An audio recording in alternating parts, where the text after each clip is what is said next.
I'm Rob Skinner. I'm with the United Nations Foundation, and this is my 6th year of stepping up here. And I thank all of you for being such an amazing audience, over all those years, because it's due to all of you that the Social Good Summit has become the event that it is. So thank you for that. And I'm pleased to introduce the next conversation, the Arc of AIDS Activism. Please join me in welcoming Ayman Mohedin, an MSNBC anchor, Indaba Mandela, Chairman of Africa Rising. From UNAIDS, Dr. Luis Lores, Assistant Secretary General from the UN, and Ivan Chaka Chaka, South African singer, songwriter, and global health advocate.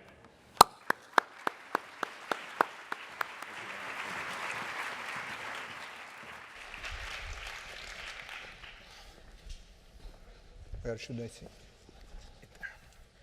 Okay. You can slide down one more. You're good right here.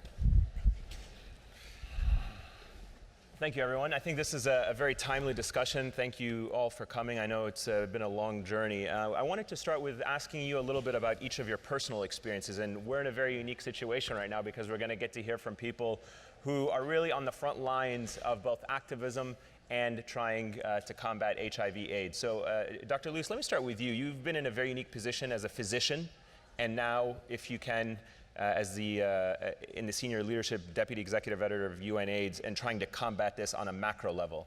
Talk us a little bit about your personal experience over the years, from the front lines to today. Thanks. As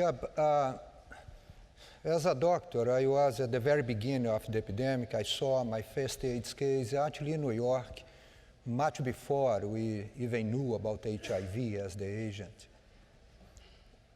I was an intensive care doctor. I was not prepared to deal with things like AIDS. But what did happen in New York at this time?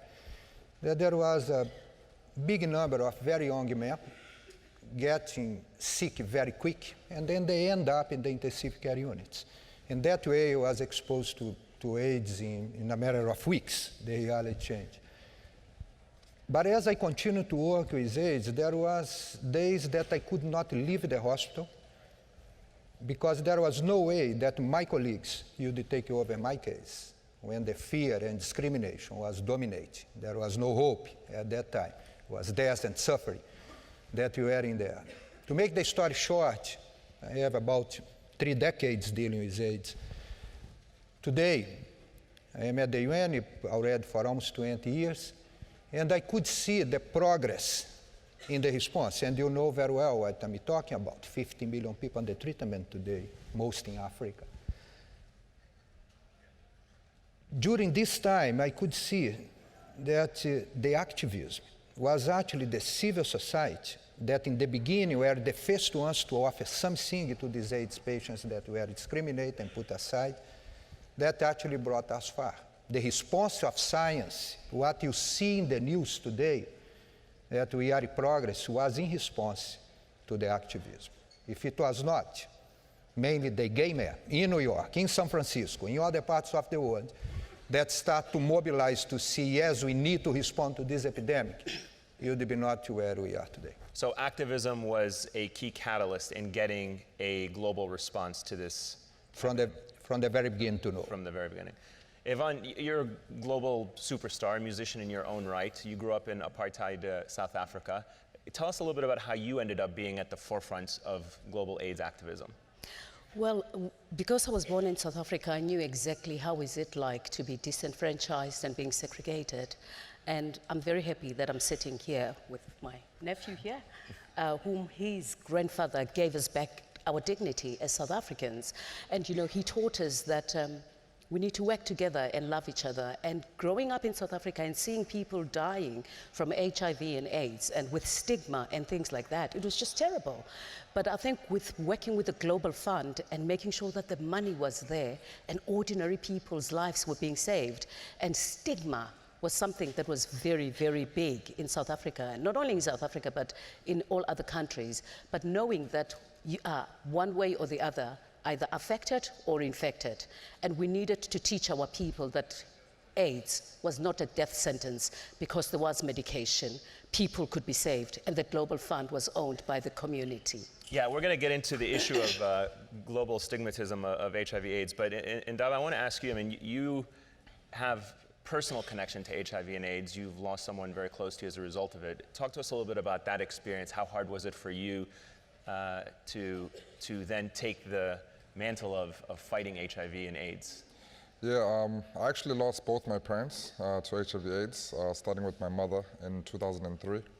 And, you know, we caught it, or we found out about it quite late. It was probably already, I mean, the time we discovered it, I think it was maybe 2 months, and then she passed away. And then my dad in 2005. And you know, me, I was a little bit older, but my younger brothers, it was a lot more difficult because, again, you know, that stigma was a huge issue. And my aunt and uncle not being able to actually explain to my younger brothers what had occurred, you know, because, like, you know, my mom is saying here that it was a huge stigma and not being able to talk about it.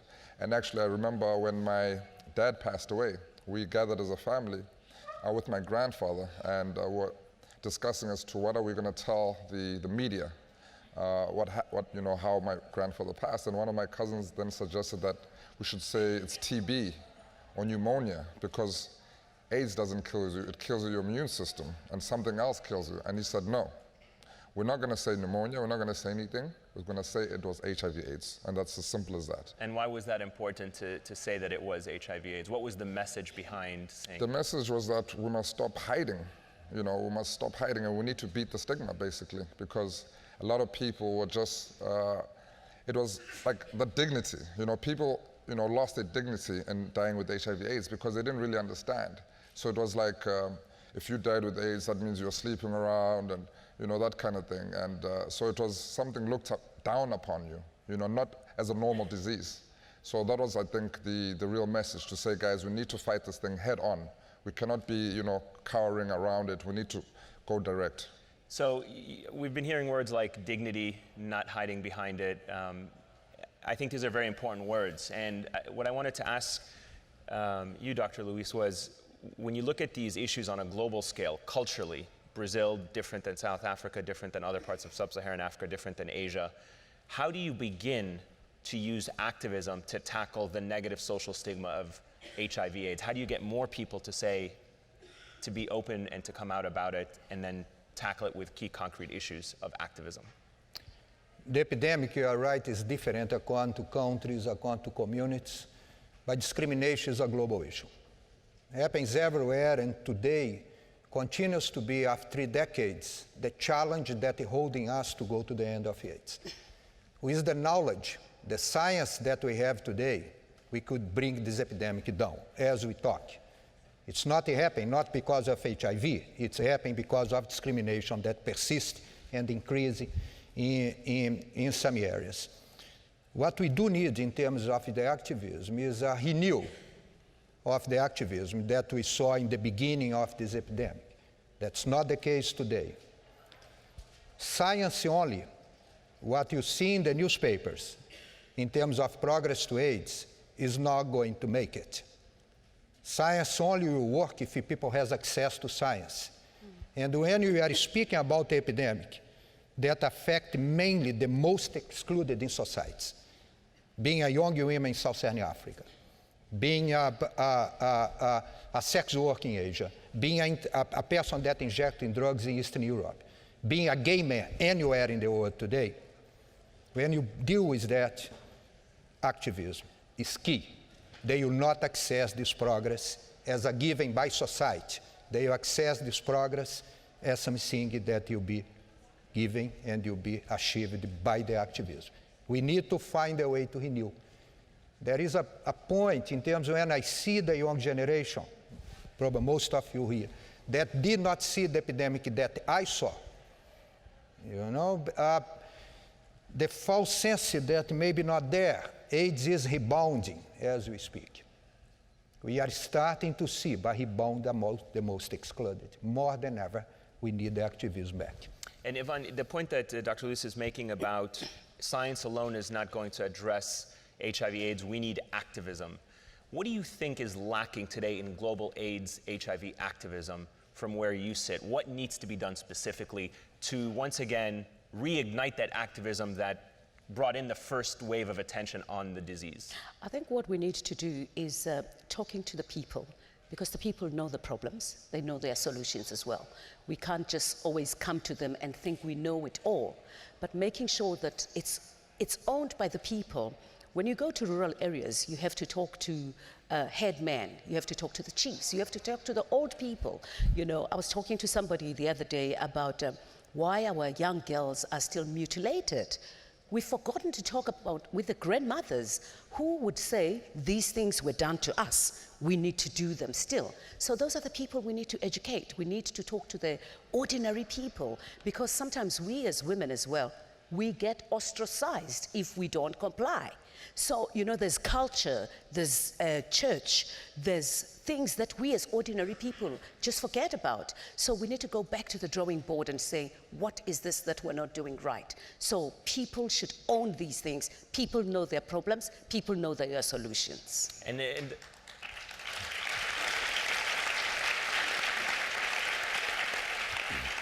that point there about the people know their solutions, people know their problems.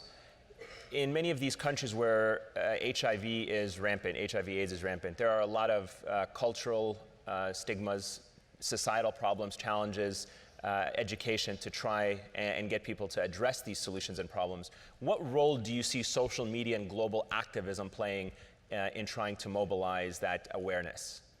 I mean, of course, social media is very important, because when you look at the youth, who are the most affected, they are the ones who are really driving social media platforms.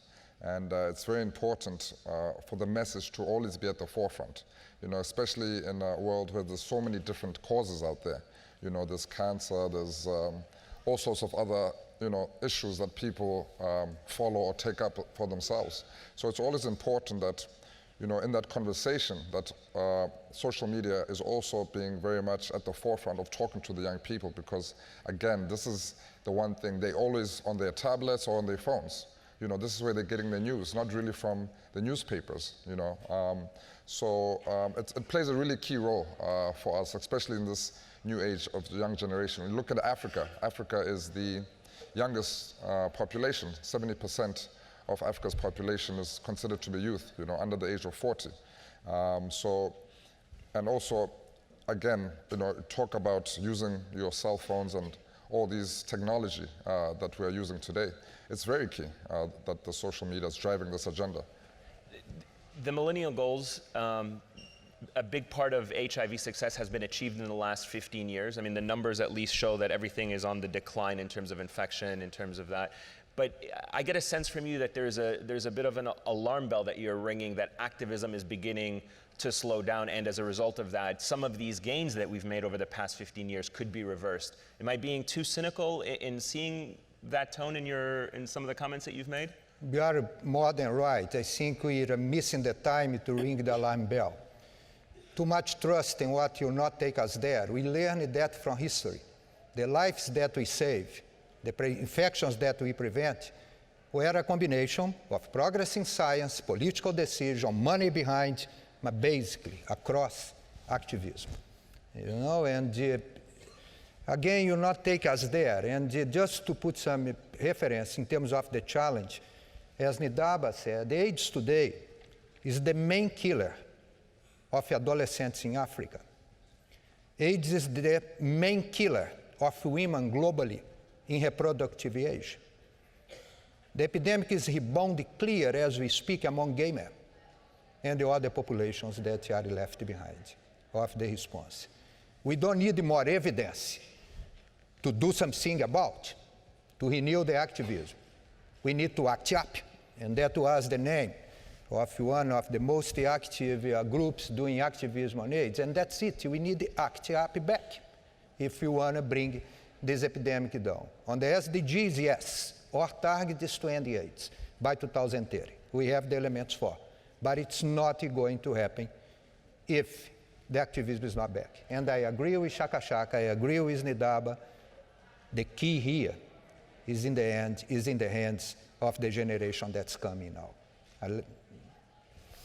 we have just a little bit of time left, but I want to see if we can end on a positive note, although we are ringing the alarm bells that are very important. But I'd like each of you to give us a sense of what do you see the global fight against AIDS look like in 2030? Well, by 2030, Africa and the world will be having so many young people. That's why I use my voice and say, I'm an inspiration, youth education on gender equalization. Such a sensation, feel the vibration, singing peace to the nation. I bring life to this earth, recognize my worth. Ngoba mina ngilikawe. Tomorrow is for my children. The future we can change. The world with the world we will rearrange.